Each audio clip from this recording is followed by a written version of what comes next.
Bon, dans la rubrique « Montre ça à ton papy qui vote RN », on va tenter de lui ouvrir les yeux. On va reparler du projet Périclès, porté par Édouard Sterrin. C'est un genre de projet Mbappé, mais pour faire gagner Bardella. Le projet Périclès, c'est pour faire gagner la Ligue des Jambons, je crois.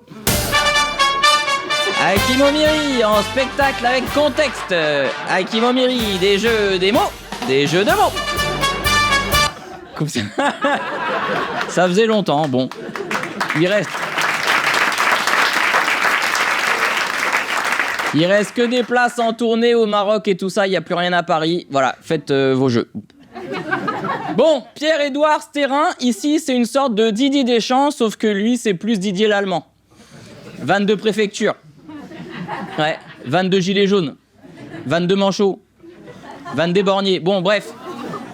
Dernièrement, Pierre-Édouard, il était en visio pour l'enquête parlementaire du Sénat. On va analyser ses réponses, mais d'abord, on rappelle les bases. Périclès, ça veut dire quoi ? Sur le projet Périclès, patriote, enraciné, résistant, identitaire, chrétien, libéraux, européens, souverainistes. Souverainistes et européens. Identitaires et libéraux. Les mecs mélangent tout, quoi. C'est le buffet à volonté de la contradiction. Une chose est sûre, le S de Périclès, c'est pas pour solidarité. Je veux fermer les frontières tout en laissant ouvert pour que mon argent puisse aller en Belgique ou en Irlande pour pas payer de taxes. Je soutiens l'industrie de mon pays, mais en étant pour la délocalisation. Je suis enraciné dans la France, de mes ancêtres, mais en vivant pas en France. Je suis un résistant, mais en finançant des proches de néo-nazis. Et le truc qui est trop marrant, c'est qu'à l'extrême droite, ils assument jamais d'être d'extrême droite. Hein. Je suis souvent caricaturé par une certaine presse, mais s'il fallait me définir politiquement, je me définirais comme étant au centre de la droite. Alors, pardonnez ma vulgarité, éloignez les enfants, mais si ce terrain, il est au centre de la droite, moi j'ai le trou de balle au niveau de la hanche. Hein. Oui. Je peux faire mes besoins en pas chasser.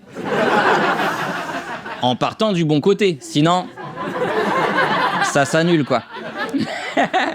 Ça veut rien dire, mais c'est drôle. Bon.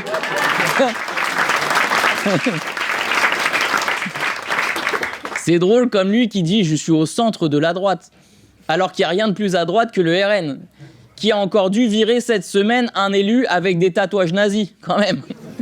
Je suis ce qu'on appelle encore aujourd'hui un exilé fiscal. Depuis bientôt 15 ans, j'économise entre 100 000 et 200 000 euros par an d'impôts en vivant en Belgique plutôt qu'en vivant en France.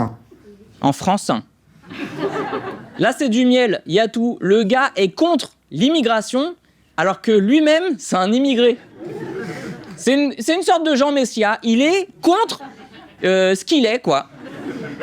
On est sur du racisme schizophrénique, c'est fantastique, c'est du génie. Lui, il est contre le fait que des gens trouvent une vie meilleure en fuyant des guerres et des famines, alors que lui, il a fui la France pour un peu d'impôts, alors qu'il est milliardaire pour 200 000 euros par an d'économie. Le gars, il a une fortune à 1,4 milliard, ça représente environ 0,01% de sa fortune. Si l'État lui prenait 200 000 euros par an pendant 2000 ans, il aurait encore 1 milliard. Tu peux payer des impôts jusqu'à la naissance de Jésus-Christ. Espèce de fils de ta mère et de ton père, là. Qui sont sans doute des très bonnes personnes. Mais qui ont quand même raté son éducation. On habite en Belgique depuis 2012. La génération François Hollande. François Hollande n'aime pas les riches et moi je n'aime pas les socialo-communistes. C'est ce qui m'a donné l'opportunité et l'occasion de déménager. Mais t'as pas déménagé, t'as immigré, Pierre-Édouard. T'es un immigré, j'ai envie de dire, t'es un bougnoul. Pierre, il a dit que François Hollande c'était un socialo-communiste. Bah il a tout nationalisé, François. Hein. J'aurais même dit, c'est un communisto-mélanchoniste. Bon, vu qu'on peut mélanger des mots et dire n'importe quoi. Et puis François Hollande, de gauche, c'est vraiment ma théorie du complot préférée. Hein. Ouais, après les hommes lézards et la terre plate. Même si les hommes lézards, c'est plus crédible que François Hollande de gauche. Hein. Ouais.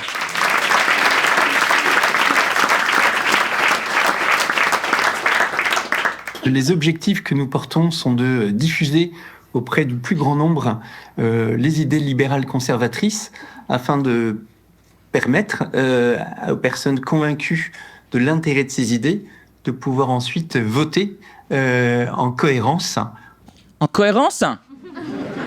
Afin de permettre aux personnes de voter en cohérence ? Manière très complexe de dire que tu veux que ça vote RN, Pierre-Édouard. Hein. C'est pas très chrétien résistant de pas assumer ses idées. Hein. C'est pas très patriote enraciné tout ça. Hein. Le gars, il fait des phrases de DRH, c'est insupportable en plus. Dans ses réunions de FAF, ça doit dire des trucs comme « Alors notre objectif, hein, sur le 3e trimestre, c'est de générer un rejet racial synergique afin d'optimiser le rendement électoral haineux via la création de contenus anxiogènes qui permettrait de préparer la France à une mentalité pétainiste. » Il dit quoi le patron là ? Quand est-ce qu'on casse la gueule des Noirs ? Après la sieste. Allez, nouvel extrait sur le fait qu'il est contre l'avortement, qui aujourd'hui en France est dans le droit constitutionnel. Sur le sujet de l'avortement et le débat politique dans lequel vous voulez m'emmener, voilà, je vous connaissais tout à fait ma position sur ces sujets-là, et donc à nouveau, je ne rentrerai pas dans ces débats. Le mec s'est littéralement avorté lui-même du débat. Je rentrerai pas dans ces débats. Mec, mais pour nous, le débat, il est clos. Hein. C'est dans la Constitution. C'est toi qui finances le débat. Tu finances un débat sur l'IVG et quand on te demande d'en parler, tu fuis. C'est pas très chrétien résistant, ça. C'est pas très patriote enraciné. En même temps, fallait s'y attendre. Hein. Il a fui la question comme il a fui le trésor public. Je commence à me demander si être de droite, c'est pas être un gros lâche effrayé partout, en vrai. Surtout quand...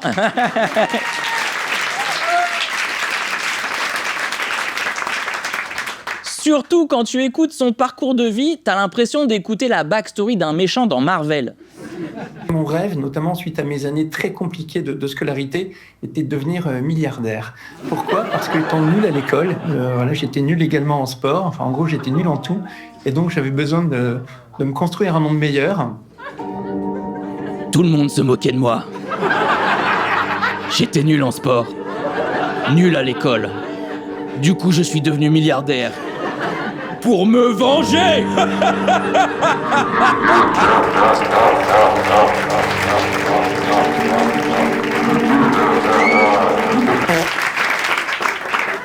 Ah, c'est un genre de bouffon vert, mais dispensé de sport, quoi.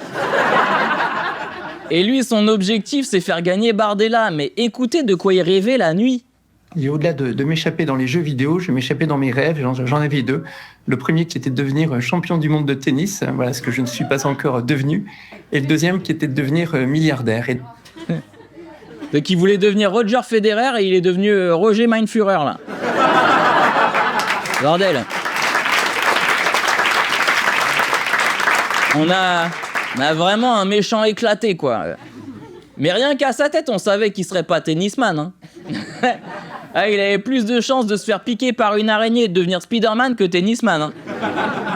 Et même piqué par une raquette de tennis. Hein. Il avait plus de chances de devenir musulman que tennisman. Et là, c'est poser la question de tout ça pourquoi. Et c'est là que la lumière est apparue. Et donc, j'ai décidé de donner un sens différent à ma vie. J'ai décidé de continuer à faire de l'argent pour essayer de faire le bien. Alors lui, il a très mal lu Batman. Hein. J'ai vu la lumière, il a dit. Excuse-nous, Raël. Et les Elohim, ils arrivent quand, là ? Puis si tu voulais faire de l'argent pour faire le bien, pour ça, tu pouvais pas juste, je sais pas, payer tes impôts ? Tu penses sincèrement que tu fais le bien en montant les Français les uns contre les autres ? Tu dépenses des millions pour faire monter la haine de l'autre, alors que tu pourrais, si tu le voulais, tous les jours, sans aucun budget, tu pourrais très bien aller te faire foutre, en fait, hein. Ouais. Ah, mais... C'est un truc qu'il pourrait faire. Après, c'est un choix. Tu vois, c'est... Non, mais il y a des pour et des contre. Moi, je pense que ça ferait du bien à plein de gens que tu y réfléchisses, en tout cas. On est même prêt à te payer une raquette de tennis, hein. Avec un gros manche pour que tu fasses ça bien. Créé de façon plus récente, c'est Périclès. C'est un projet métapolitique qui vise à diffuser en France des idées libérales conservatrices. C'est un projet métapolitique. Mais ta gueule, en vrai, hein. Non, mais gueule... Non, attendez. Gueule, ça veut dire Grande Union Ensemble, Utérus, Laïque, École. Qu'est-ce que...